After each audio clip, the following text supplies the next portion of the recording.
Ja, ERC projekt je bil ključen za mojo kariero oziroma za celotno skupino, no, zato ker je kot prvo omogočil tak nivo financiranja, s katerim smo lahko potem razvili določene smeri,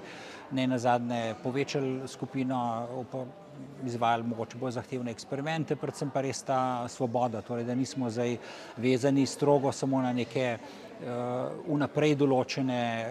kot v evropskih projektih rečemo deliverables pa milestones, ampak dejansko neko svobodo, da raziščemo neke nove, zanimive strani in mislim, da se je obrestovalo, no. Rezultati so bili izjemno dobri,